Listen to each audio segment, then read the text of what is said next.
Hey guys, what's going on? So today I have a pull-push squat routine that I wanted to go over with you.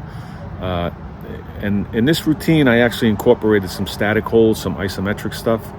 I do some static moves, isometrics, not normally within a routine. I usually do them separate and apart for different specific reasons. But in this routine, I decided to add them in. Now, within a routine, they're a good way to pre-exhaust your muscles, and obviously by doing that static hold, the isometric, you're gonna increase the time under tension. So I thought it would be a benefit, and I just wanted to give it a shot and see how it worked out. So including those isometrics, I did a total of 6 moves within the entire routine. So real quick, I'm gonna go over each one of those 6 moves, and then I will tell you how I put everything together. So move number 1 was just a dead hang with a pronated grip from the pull-up bar.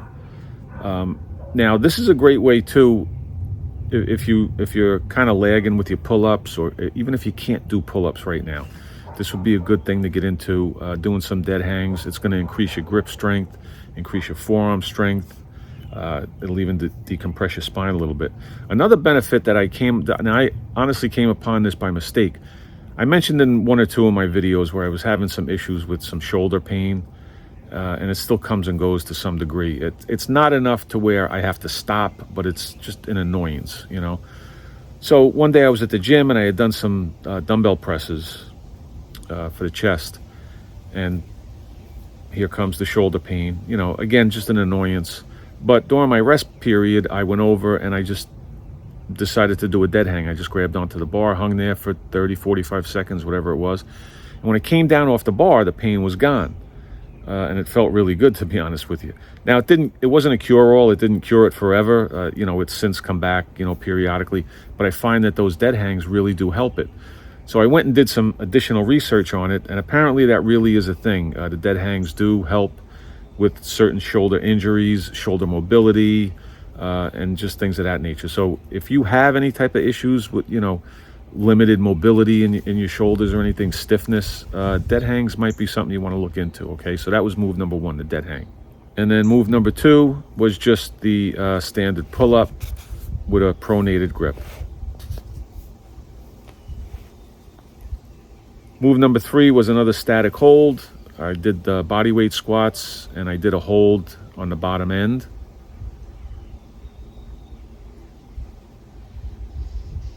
And then move number 4 was the actual body weight squat itself.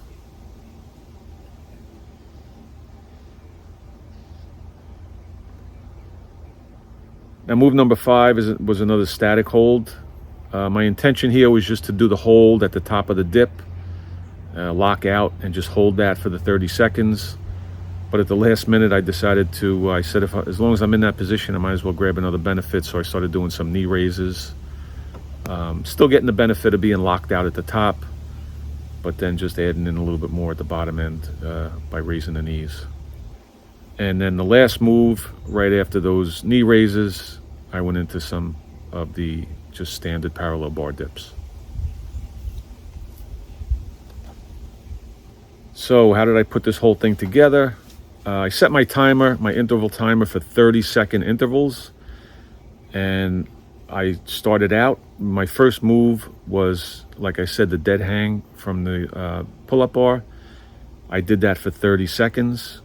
Once that 30 seconds was up, without coming off the bar, I went right into 5 pull-ups. So after that, I was doing those 5 pull-ups within that 30-second interval, and I was averaging coming off the bar with probably about 15 to 20 seconds remainder in that 30 seconds. So that was my rest time. Okay, as soon as that 30 seconds was up, I dropped down right into that lower squat position, and I held that for 30 seconds.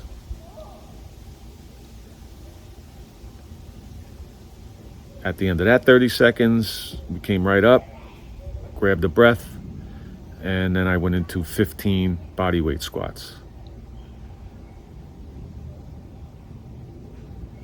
All right, again, you know, I had the 30-second timer going. When I finished up with those squats, I was averaging, I believe it was about 10 seconds at the end of that. So again, that was my rest period. And then once that 30 seconds was up there. I jumped right on the parallel bars. I locked out at the top, and I went into my knee raises. Now, doing those static holds at the top of the dip position, again, that's a good way to help build up your dips. If you can't do dips, you might want to try that, just propping yourself up and locking out at the top, and that's going to help you develop, the strength to do. It's going to, increase the tricep strength, forearm strength, help with the shoulder strength. The benefit of the knee raise, obviously, we're going to get some core work going there, and it's going to bring the hip flexors into play. So I did a total of 10 knee raises, and without resting right from the knee raises, I went right down and started doing the dips, and I did a total of 10 dips. And then when I came off the bar from the dips, I was averaging probably about 20 seconds remaining in that last 30-second interval. That was my rest time, and as soon as that went off, as soon as that 30 seconds was up, I started all over, jumped right on that bar, I did another dead hang, and so on and so forth. So I had the timer set for 30-second intervals, so that gave me a total of 10 rounds within that 30 minutes. Now, you may have noticed there I was wearing those 5-pound ankle weights, total of 10 pounds extra weight. Obviously, that's optional. You don't have to do that. You could do all body weight. You could wear the ankle weights. You could wear a vest and increase the weight. Again, it's all specific to your level. So that's it, guys. 30-minute pull-push squat routine. Give it a shot. I thought it was really effective. Always appreciate you guys watching. Everybody get your reps in, and I will talk to you in the next one. Thanks, guys.